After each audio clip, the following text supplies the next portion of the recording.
Okay, thanks. All right, thanks so much for folks who did answer that question. And I'm glad that that was the check-in question today, because often in time I ask people that before we do this training. But before we really get into it, my name is Epiphany Summers. My pronouns are she, her.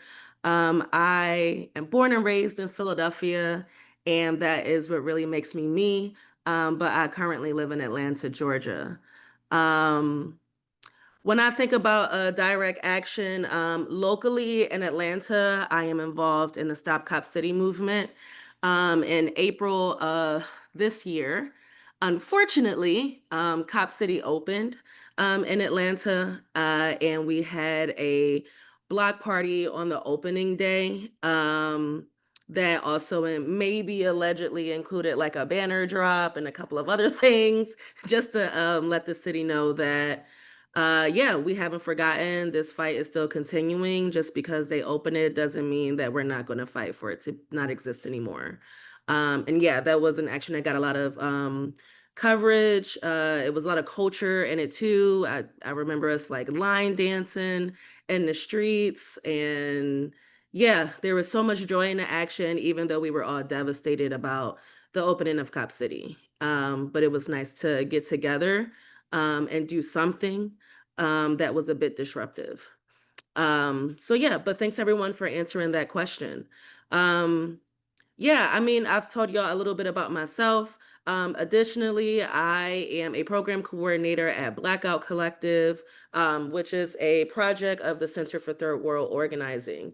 I think we have a presentation that's going to be up in a bit. But towards the end of that presentation, there'll be some information if folks want to reach out and are interested in any kinds of direct action trainings outside of this. So through this training, we'll go through we'll have some time today and we'll have some time next week to really dig into direct action. At BlackOUT Collective, we've existed for about 10 years, but we're grounded in a Black radical tradition. And so we have so much to share with Black direct action practitioners. Can someone post a slideshow for me? Yes, one moment. All right. All right. I noticed I in the noticed in the discussions that folks discussions mentioned that folks mentioned protests, protests. occupations. I think those have been some very popular direct actions that are pretty common, that we see relatively often. I think we've seen more and more occupations, especially post some of the things that have been happening in Palestine. But I hope that by the end of this week and next week, that we're able to think even more creatively about even more kinds of direct actions that we can execute, and be looking also to examples from our ancestors about different kinds of direct actions that they have done. Next slide, please. All right. So at BlackOUT Collective, we are a Black national direct action hub. So this is just what we do. We go around the country, we train Black people who are interested in doing direct action, support them, and help them to creatively think through it. And at our organization, we have a theory of change. We believe at BlackOUT Collective that when Black people take direct action, it can change conditions for everyone. And for us, we know this because we have seen our ancestors do it. We are grounded in the actions and traditions of folks from like the African National Congress. I mean, these people literally ended apartheid in South Africa, using so many different direct action tactics as well as organizing. And so we draw from that. We draw from Colombo, societies that have been created outside of like the enslavement of Black people and by Black people for their own independence. We also exist within the legacy of the Black Panther Party and many of the different kinds of direct actions that they have done, the SNCC, slave rebellions, and so on. We believe that when we look back in history, there are so many different actions and conditions that we have faced that does not make this moment unique. Some people might argue that we are living under a dictatorship, a rising dictatorship now, or a rise of fascism. And what we do know is that this is not the first time that Black people have faced something like that and overcome it. And so we look to our ancestors for that inspiration. Um, and we've seen like when they do direct actions, things do change for everyone. And so we want to follow that tradition into today. And a lot of the things that we teach at BlackOUT Collective is making sure that Black folks know that direct action can be very healing and transformative. And in fact, it should be. It should be a part of the planning process. It should be a part of the intention. And so we stress it a lot behind many of our teachings. We make sure that Black people feel empowered to confront power. Um, I have been in many different spaces, and sometimes when I'm in multiracial spaces, Black folks are like, we need to have the white folks in the front and put their lives on the line.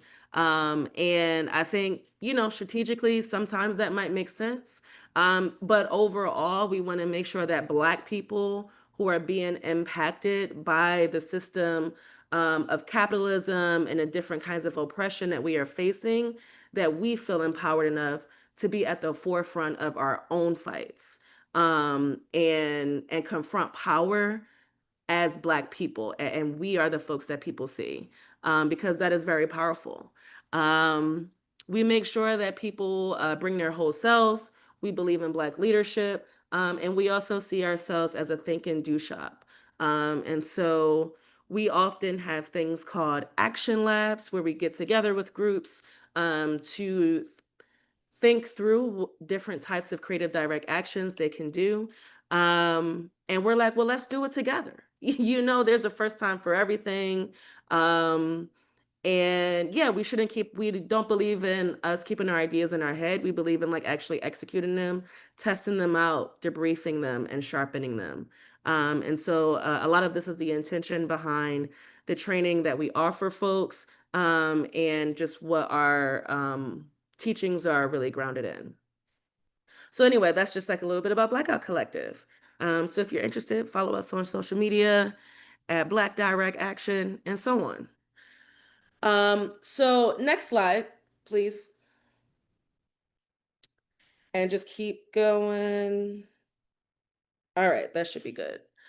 Um, so today, what I wanted to mostly talk to you all about with the time that we have, I wanted to first do something called a violence spectrogram. Has anyone here ever heard of a spectrogram before?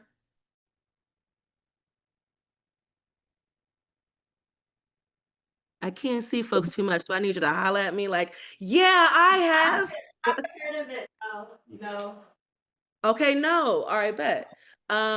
So a spectrogram in general is a cool tool that I've experienced in many different social justice spaces, where it is a way to gauge how people feel about an idea. Um, and so I'm going to give you all different prompts, and we're going to go from like 1 to 5, and you're going to say like, hey, I'm actually a 3 on this because this is my personal experience with this, or this is what I've read. But it gives us an opportunity to really get our opinions out there and see like the spectrum of ideas that we have within the room.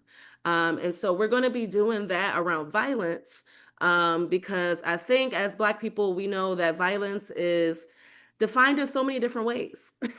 And so I'm interested to see where we all land in that in the room.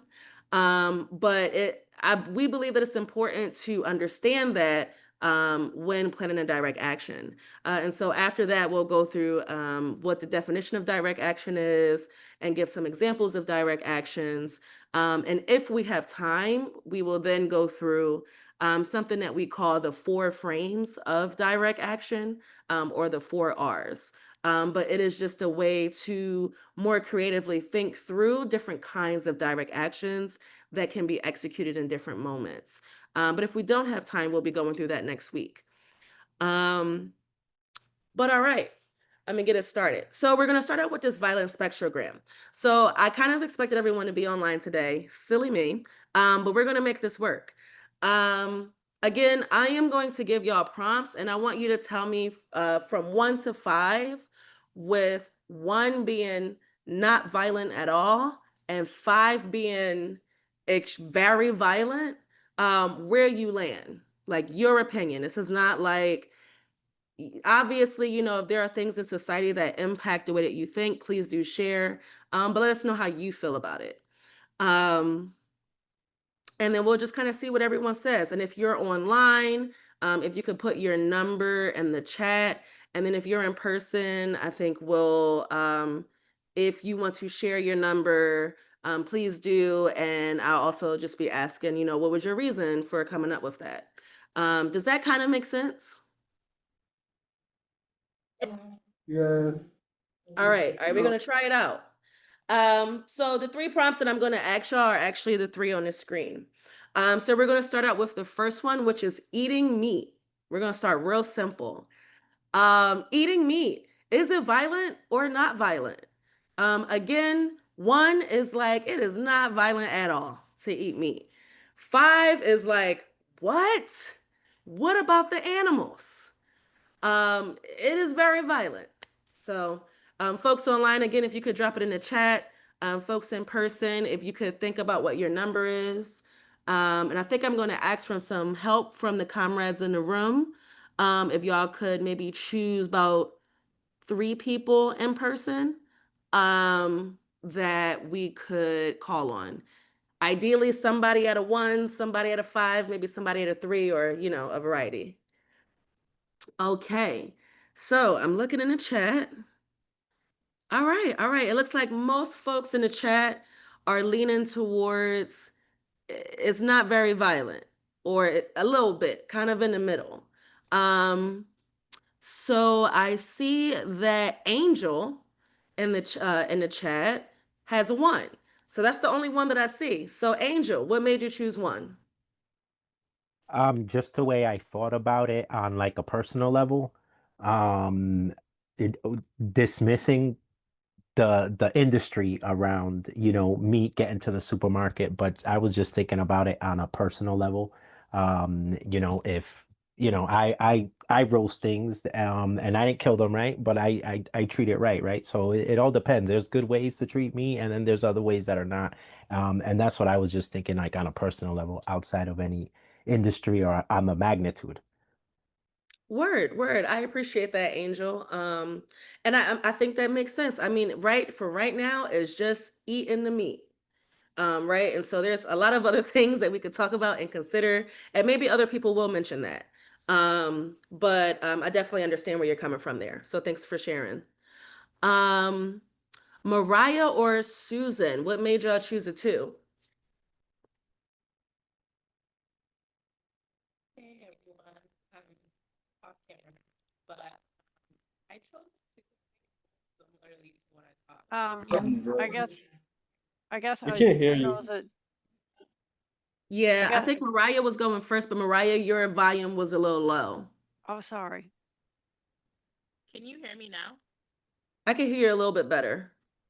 Okay, sorry about that. I'll speak a little louder. I don't know why it's so low, but I will speak louder if I can. Can you guys hear me now? Yep, we Okay. can hear you. It's a little Um, cracky, but we can hear you. Similarly to Angel, I also picked 2 because like I'm someone who does eat meat, so I feel like on a personal level, I don't see it as maybe violent because I'm someone who enjoys eating meat, but also thinking about how the meat gets to my plate, that's why I kind of went up a level from 1. So that was my thought. All right, all right. Thanks so much, Mariah. Thanks for sharing that. Um, all right. I see in the chat. Oh, we have a person with a 4 in the room. All right. Whoever has a 4 in the room, let us know what made you choose 4. Um,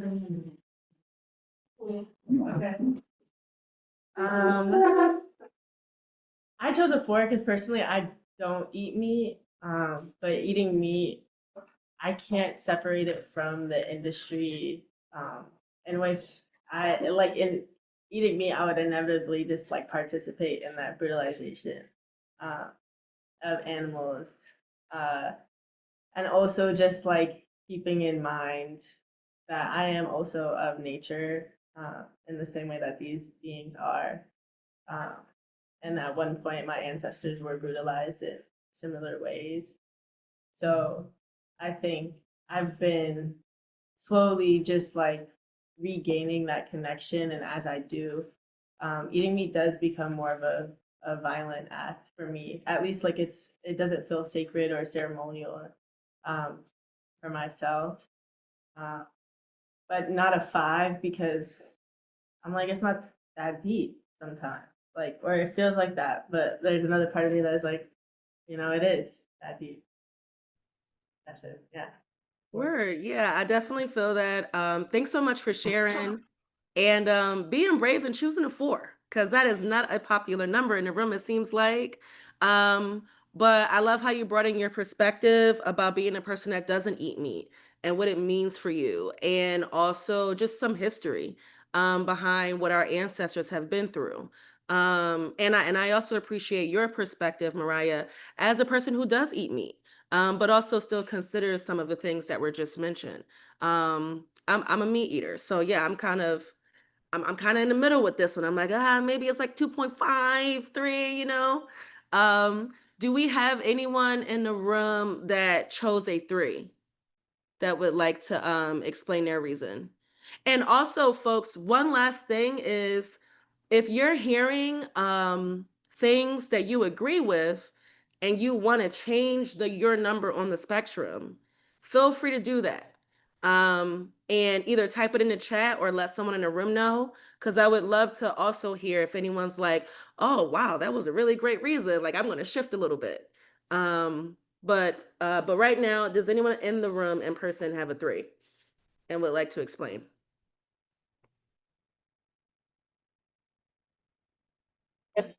You can come a little closer. You can come a little closer. You can unplug it. Am I too close? All good. Okay. Yeah. Yeah. I chose a 3 for the same reason that Sean did, I think. Just like because I can't divorce the process of eating it from the industry. Over the summer, I read a book called Every 12 Seconds, where this ethnographic researcher went into like a beef industry, like a slaughterhouse, and then he basically climbed up the social ladder and became like a food safety manager at the plant, and that Mm-hmm. really changed kind of my understanding of it. And now it's kind of, I feel intuitively, I feel the violence when I'm partaking in the act, and so I've been trying to kind of eat less meat, not only for because of what I've learned from that book, but also because of the implications on the environment. um yeah, I think it's a lot less of like a thought out thing and more of just what I'm feeling, like the intuition of what it feels like to partake in that process right now. Yeah. Yeah, for sure. And thanks for sharing that. I really appreciate like the environmental perspective. Y'all are really bringing in some very grounded arguments. I just want to note for eating meat. And so, yeah, I think one of the things, and when we get to the end of this, we'll kind of talk about why are we even talking about meat and t-shirts and stuff like that before we get into DA. But I just want folks to notice patterns in the room, like what are folks' answers grounded in? What do your experiences of your life tell you? What have you learned that has shifted your perspective? Um, because a lot of this has to do with the way that violence is perceived. And so some people might see eating meat as like, hey, I'm just eating. It is not deep at all. I am a 1. And other people might say, hey, yeah, it's eating. And you have to, think about everything that has happened before this has reached your plate. And what others have gone through, the environment, animals, other folks, or even the impacts it could have on your body. And so there is a lot to consider. There is no right or wrong answer. We are just paying attention to where the room lies on these issues. And so right now on this first one, it sounds like most folks are kind of a 3 or below. So I'm just noting that. All right, our next prompt is wearing a fuck the police t-shirt to work. And let's say you have a corporate job. Let's say that. Is it violent? Where are you at between 1 and 5, with 1 being not violent at all and 5 being very violent? What do you think of wearing a fuck the police t-shirt to work?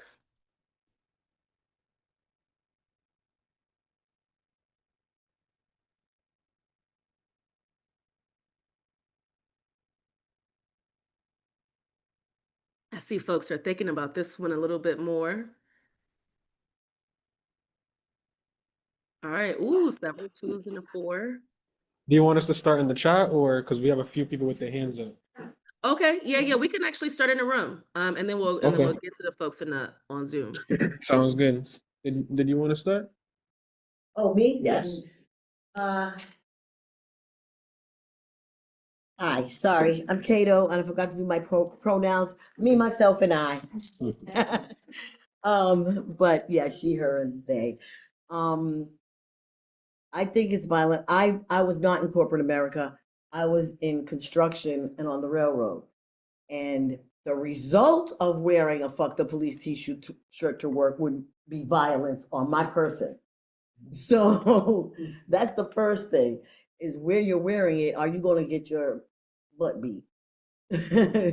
Secondly, I have family and friends who are police, and I do believe in the change from within model of change.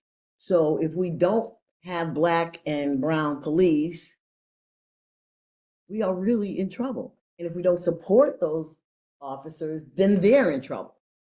And they're going to be victims of violence. So that's why I chose 4.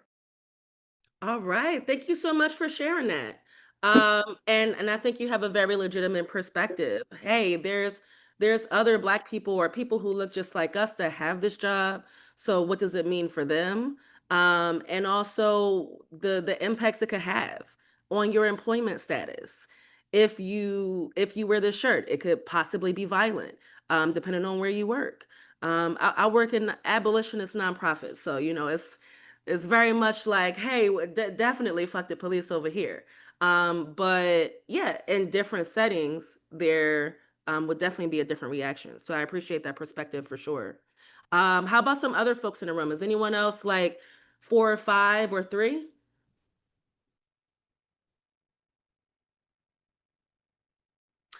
Yes, 1 is not violent and 5 is very violent. We have Answer one the more in question. person. Okay. There you go. Hi there. Yep. I'm Dina, she, her pronouns. I got a 3 up. I think initially my thought was, well, anywhere I work in the future would hopefully be in alignment with my thoughts and feelings toward this, but then the added caveat of it being a corporate job definitely changed things.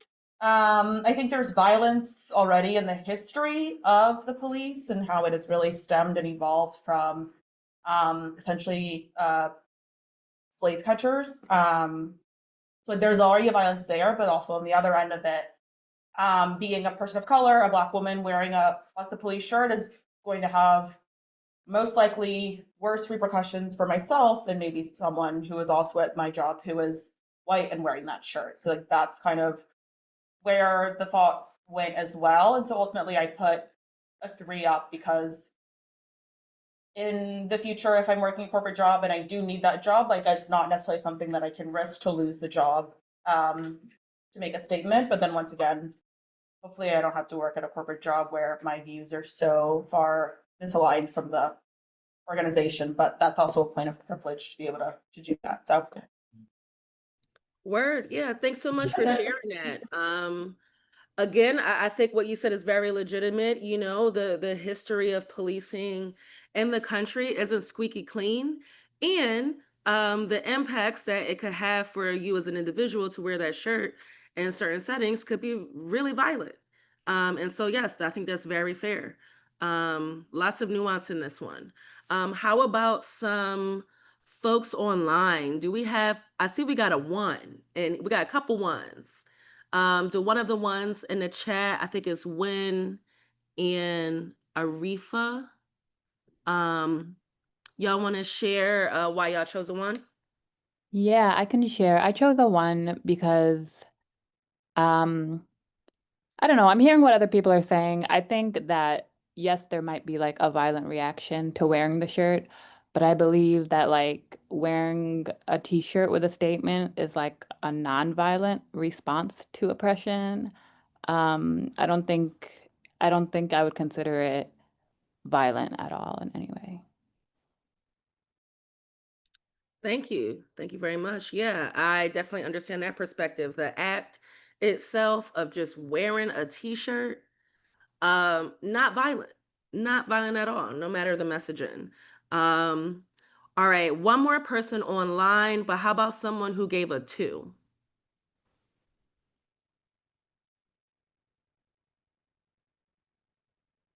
I think Claudia seems like you got a couple of thoughts around your 2, and we have Angel gave a 2, and I think Athal.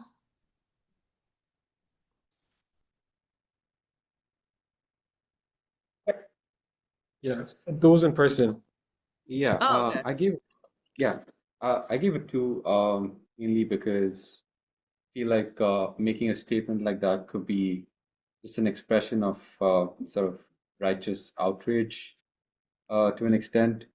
But then I didn't put it as a one because I think there is some violence there because it could sort of rile people up to sort of it could provoke violence towards probably the better police officers if they're out there. So yeah, that's my perspective. Yeah, for sure. Thanks so much for sharing that. All right, so I'm gonna do one more with us, and then we'll talk about this a little bit, and then we'll get into what direct action is. So the last prompt I have for you all is burning down a building. Um, I think I didn't put this on the slide because we're living in some interesting times, and people are, be watching us sometimes. But the real prompt is burning down a police precinct. Is that violent or not violent at all? With 1 being not violent and 5 being very violent. Um, and I'm mostly getting specific on this because there's so many different buildings that we could choose from. But I'm just curious about like what folks think, especially after hearing folks answer to the last question around the fucked up just wearing a t-shirt. And so I'm like, okay, well, thinking about what would it look like to burn on a precinct? And is that a violent thing or not? All right, Angel, 5 immediately. Susan, 5. Okay, we got the immediate 5s. Ooh, I'm very curious because these answers didn't come in as fast for the other prompts. I don't think I haven't heard from. Oh, actually, Susan, or Angel. What made y'all choose 5? This is Susan. I guess I said a 5 because I think it's a violent act. I can understand where it might come from. And obviously, but to me, it's like answering violence with violence, which I don't really think. I mean, I feel like nonviolent action is probably more effective than violent action. So I think that's why I put a 5. Okay. Thanks so much, Susan. Definitely hear that perspective. I also appreciate how you acknowledge this as an action, which we'll get to in a bit. But this actually could be a direct action. I am not trying to encourage that, but there are many different ways that we can think through direct action, which we'll be going through in this series. And so I just wanted to note that. Is anyone a 3 or below in the room or online? Okay. Yeah, we have one person in. We have one person. Okay, bet. What's your number? Oh, I put a 2. Mhm. One, I think it's great that you specified what kind of building it was for me. I think that buildings are inanimate objects and Mhm. they come to life based off of the people that are using it and put their stories in them. So I'm thinking about what sort of story or what is the purpose, what is the life that is breathed into this building. I also believe like I'm I'm like fuck the police. I really that's not a concept or um, I guess at the end of the day like a life that I resonate with. So if it's a police building, I think that it is it is to a certain degree violent because livelihoods are then have to be reorganized and recalibrated because they can't work there anymore. But I don't believe in the work that they do. So personally, for me, it's a 2. Word, word. Thanks so much for sharing that. Yeah, I mean, I think that's definitely something to consider. Like, hey, this is a building, this is a thing, this is not even a person. And so is, destroying something that is not a living thing, a violent thing, you know? And yeah, I think for me, this is also just a really complicated thing. I think for me, I see a police building as a place that where folks meet to terrorize the community. I think, yeah, of course, there's times from time to time that they do things that are helpful. But a lot of the impacts have been destructive to many communities of color. And so to destroy a building that gives people space to do that, is it violent or not? And so, yeah, I will wrap this up. But I just want to appreciate everyone for who spoke to just be brave enough to give your answers and what they were grounded in. I am not here to tell you you're right or you're wrong, or your experience is legitimate or is not legitimate. But what I do want to say is that the way that violence is defined in our society, it varies. It depends on who's looking at it, who's judging it. I've seen Black people be arrested for riding bikes in Tampa. Um, and so is that violent? And then, we see things like folks being murdered by police officers or just there's so many different things. And so the point of this is that when you're planning a direct action, how we individually see what the risks are is not always enough. It's important that we assess how multiple populations will perceive the action that we're doing. Um, a lot of times, how violence is defined isn't up to us. I've seen people protest for healthcare, and the law for in somehow, some way, because it's written, they've done something violent or wrong. Um, or folks are judged as being violent. And so, yeah, it's really important to understand that the way that violence is viewed can change from situation to situation, from who's judging you or who's not judging you. And so it's always important to be grounded in your own experience to contribute to the group of folks who you are planning an action with. But your perspective alone is really not enough. And so I just want to encourage y'all that in the future of as you're, do executing action in these wild times that we're living in, that the trusted groups that you plan actions with, that y'all do real assessments and really look at different situations and how this action can be interpreted so you can know what the real risks are, and so we can all really be able to keep ourselves safe as much as possible. And there's also times, especially when you're a person of color or Black, where no matter what, you will never be seen as doing a nonviolent thing. Never. And so, yeah, always be conscious of who you're organizing with, and how they can be seen as executing any of the things that y'all decide to do together. Does anyone have any comments or questions about that before we move on?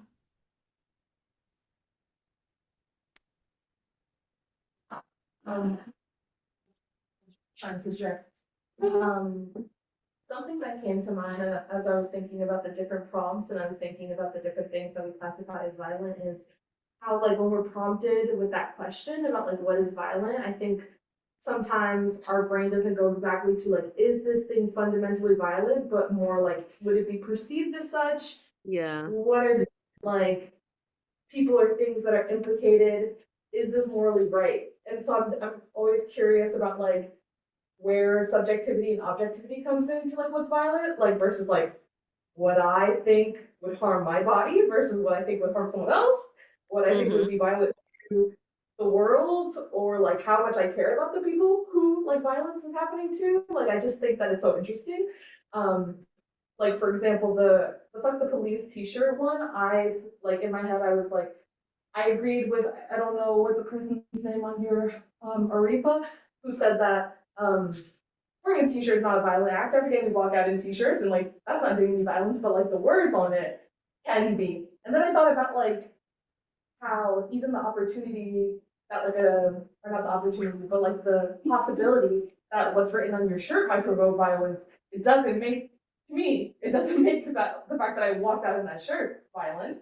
It's there's something else. Like the thread from that is what's violent, but not what I put on my body, you know?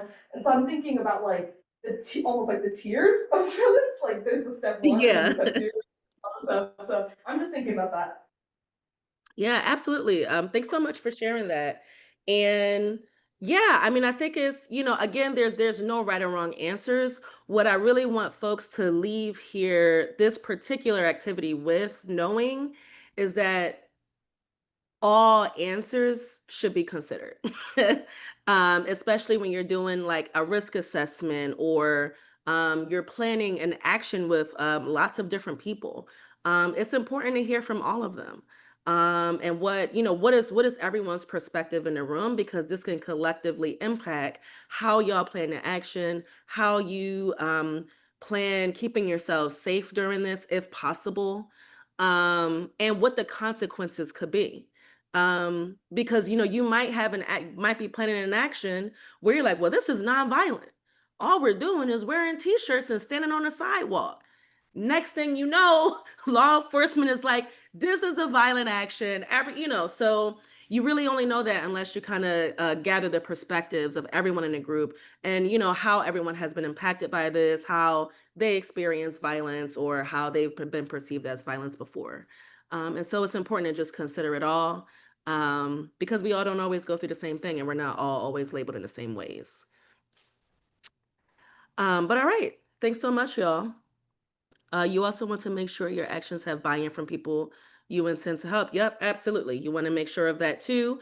And so, if you're having an action and you're trying to appeal to church folks, yeah, maybe you don't want to be cursing and doing a whole bunch of rah-rah and stuff like that, right? It's not because cursing or doing a bunch of exciting things is a bad thing, but you want to appeal to who this action is targeted towards, who you want this action to transform. And so yeah, it's always important to consider that. Thanks so much, Mariah, for mentioning that in the chat. Next slide, please.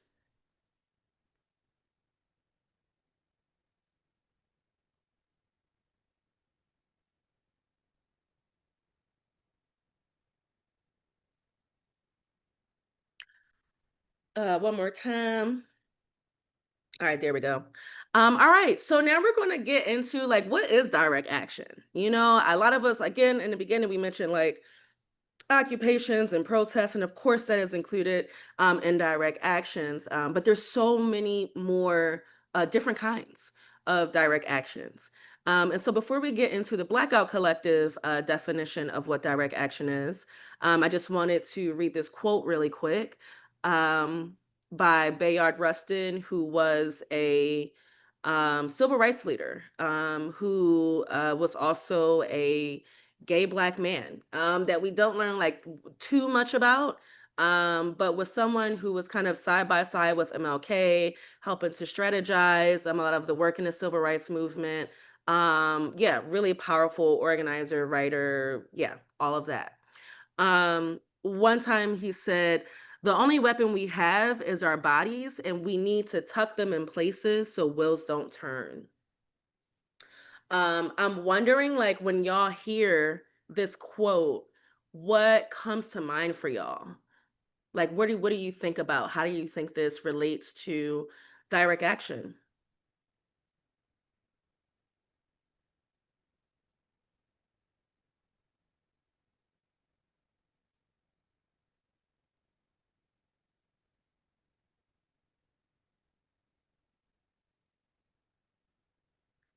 If you haven't noticed, I'm a very interactive presenter. So I'm gonna be asking y'all a lot of questions because we're gonna do some collective learning in here, all right?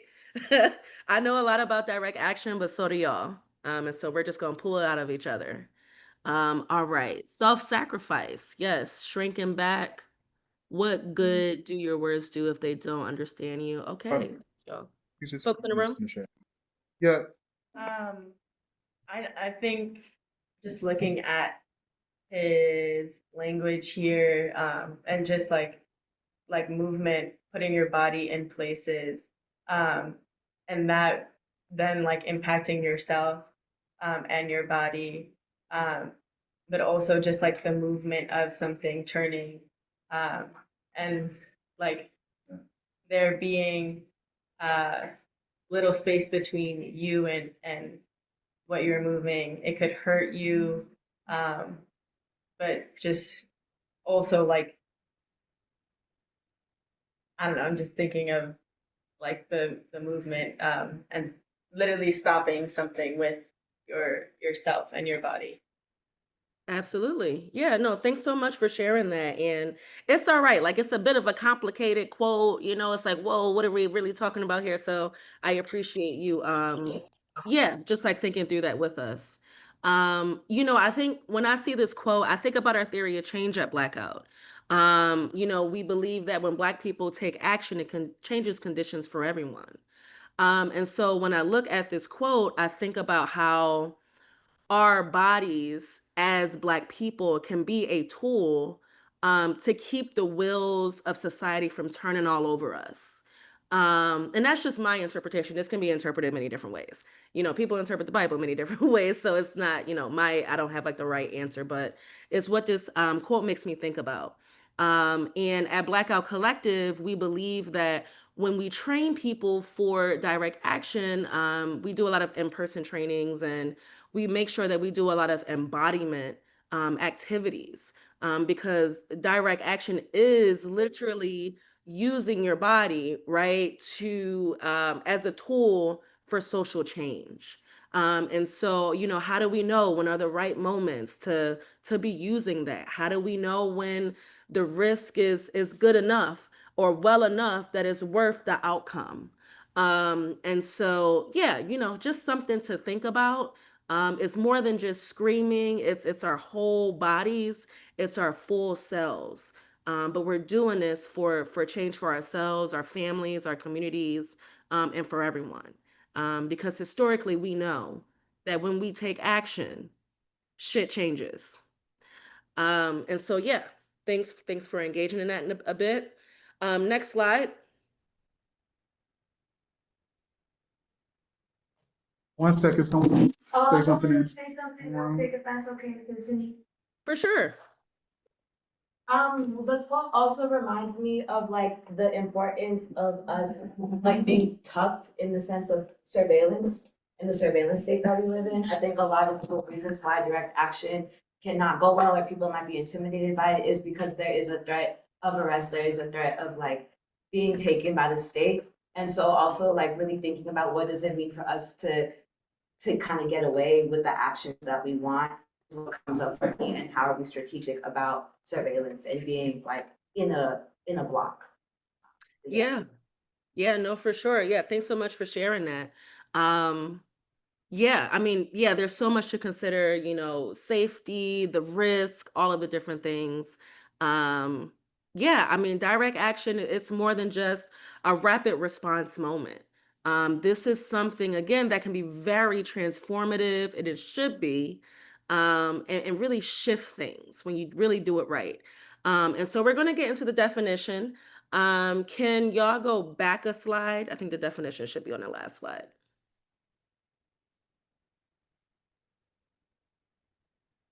No, like back to like the left.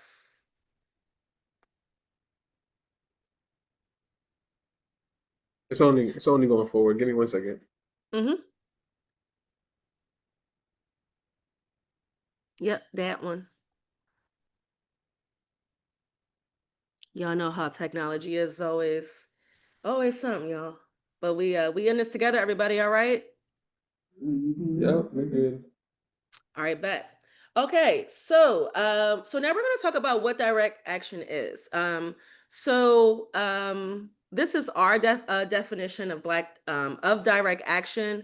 Again, rooted in the Black radical tradition and things in history and what we've studied, what we've seen, and especially what we've learned. And we're actually BlackOUT Collective is 11 years old. We have unfortunately existed since the murder of Mike Brown, which is where we like started our work, but have been like really deepening our lessons ever since. And so, yeah, could someone volunteer to read this definition online or in person?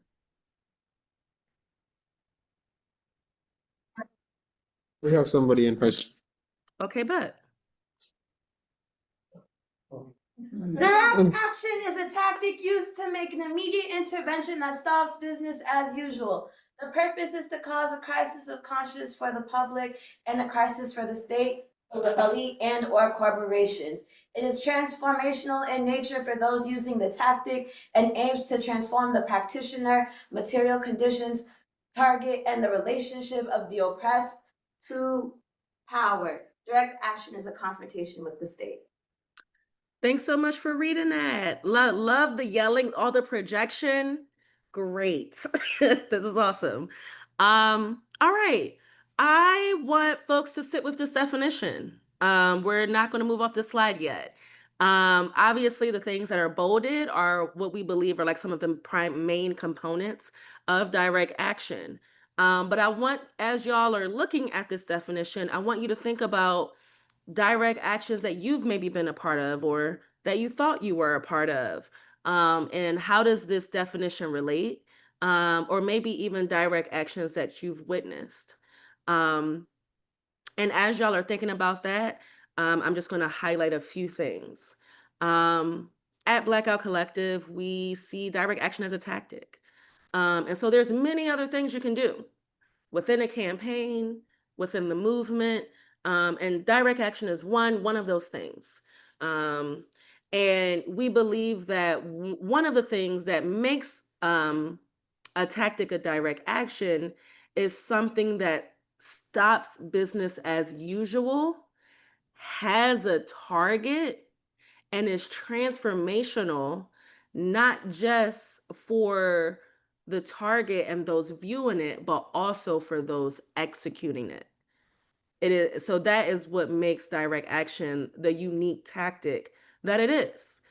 Because there's other things we can do that could be transformational, but not stop business as usual, or things that we can do to shift the narrative that don't have a specific target. And so, yeah, I'm wondering, how are folks sitting with this definition? What's standing out? And maybe even like what questions do you have, if any?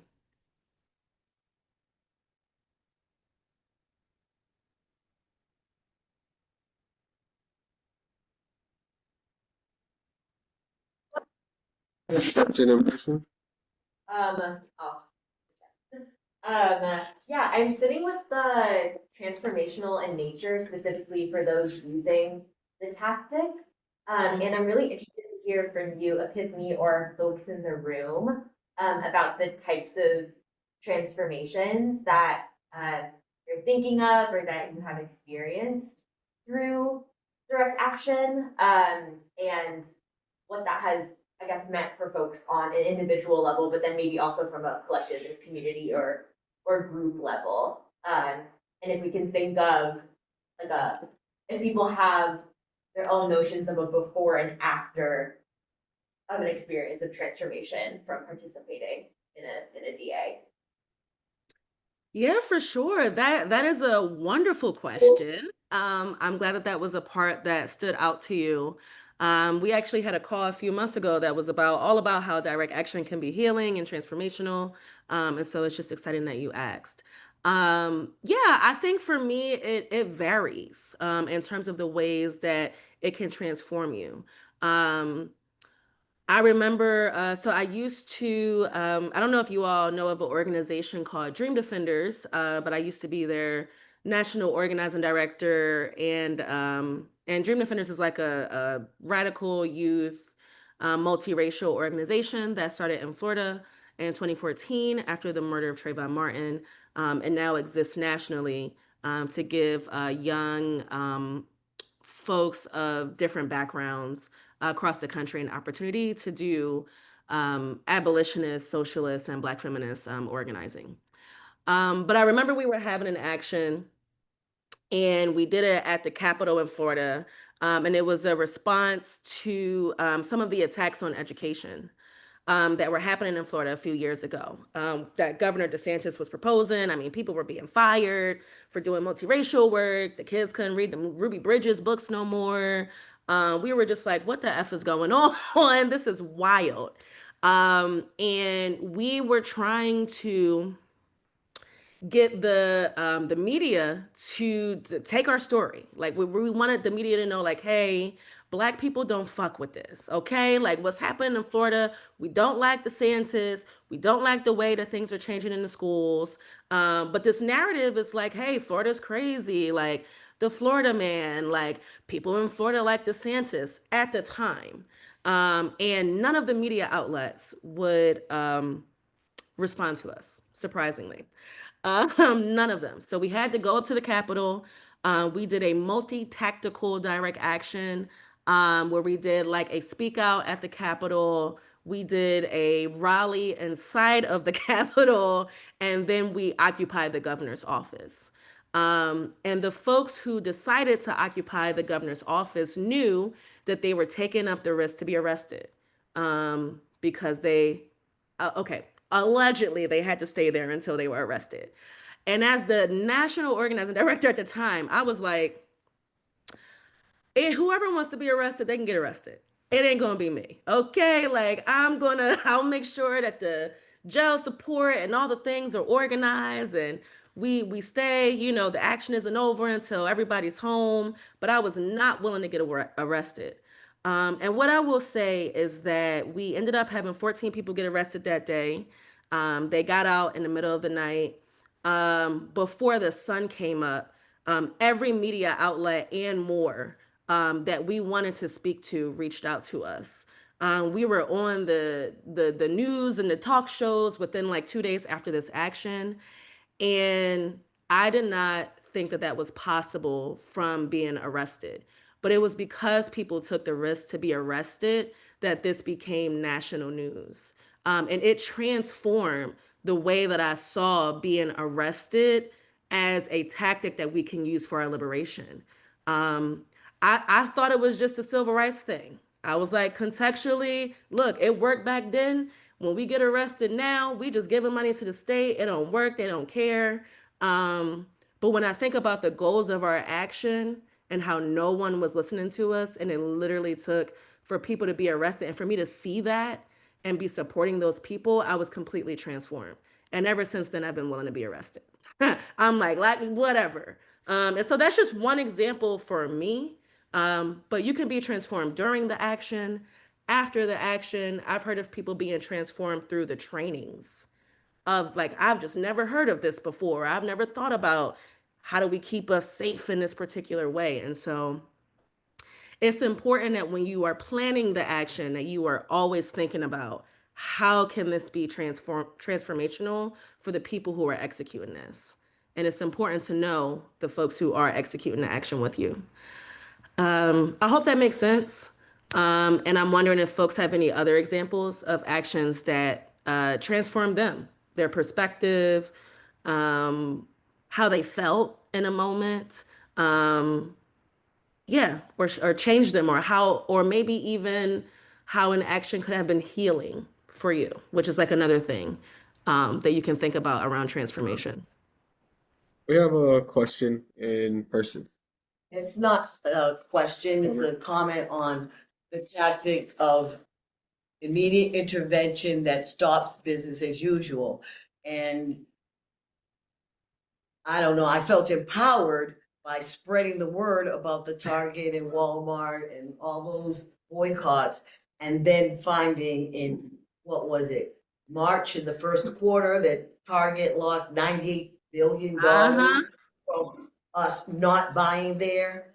And Right. how even in my own small circle with my family, I have a woman that stopped doing Walmart because they locked up the underwear.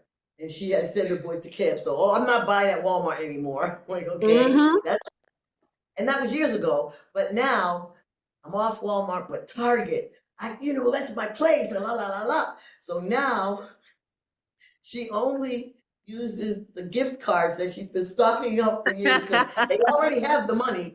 And then she parks on the side of the building, runs around, sneaks in, orders it online, sneaks in, and runs out. And it's hilarious, but it has changed someone that I look at almost every week. And Exactly. for me, it empowered me because I said, well, at least I changed somebody in the world. And I don't know how many others that when I sent the thing out, and then now this new one is up. I don't know if you all know about it. Some don't go to work, don't buy anything for a whole day. I don't even remember when it is, but that they are actually losing money is what is important to me, and that other people are on the bandwagon. And so I don't know, it didn't really change me because I'm old as the hills. So yeah, so when my most recent direct action was boycotting these DES people. Or is that Yeah. No, for sure. No, thanks so much for sharing that. And I resonate a lot with that.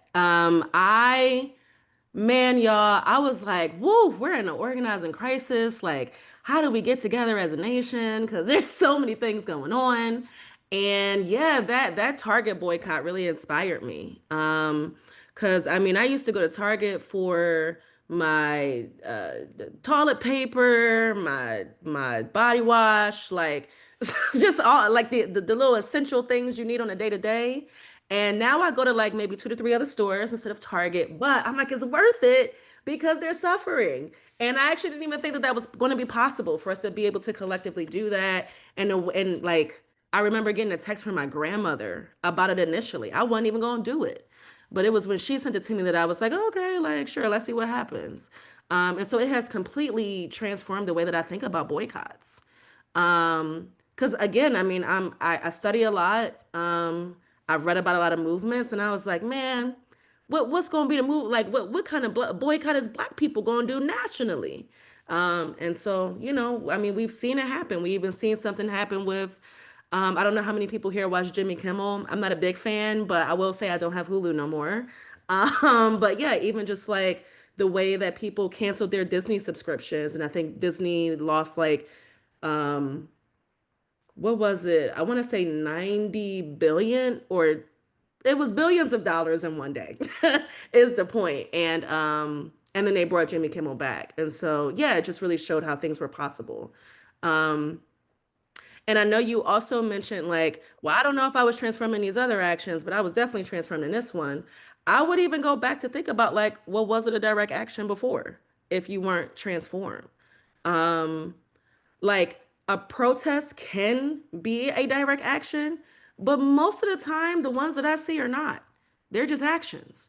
It's just people screaming with permits. It ain't stopping business as usual. It's not transformative. And so what we're saying at Blackout is like it has to have these components for it to be a direct action. And if it does not, it is something else. And that's fine. But if you want to do a direct action, you have to be intentional on how you think about how it transforms people. How is it stopping business as usual? and making sure that it is a confrontation with the state. Does that make sense? And do folks have any other examples or questions?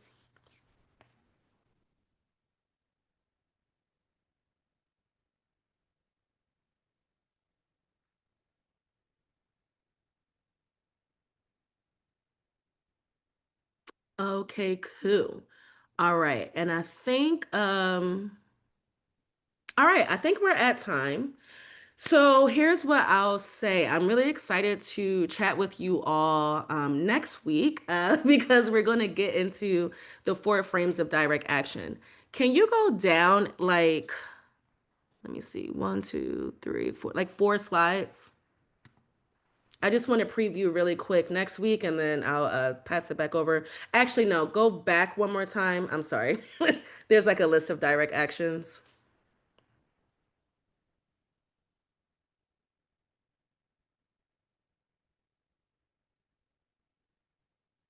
Yep, right there. Okay.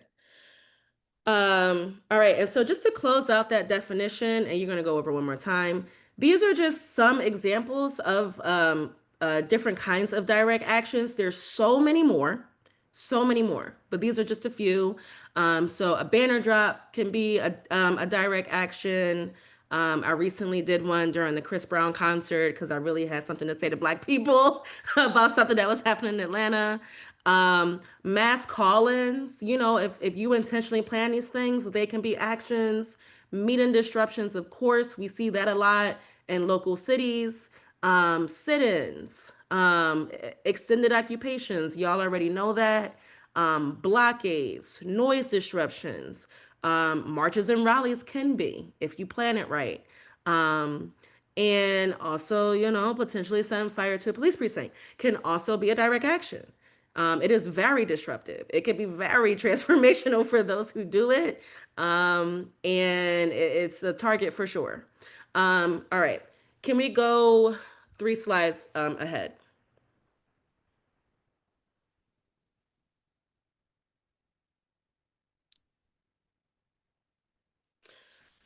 All right. Well, okay. Here we are. So next week I'll be talking to y'all about again the 4 frames of direct action that we talked to folks about at Blackout. So the 4 frames are going to be rapid response, rebellion, resilience-based actions, and reform.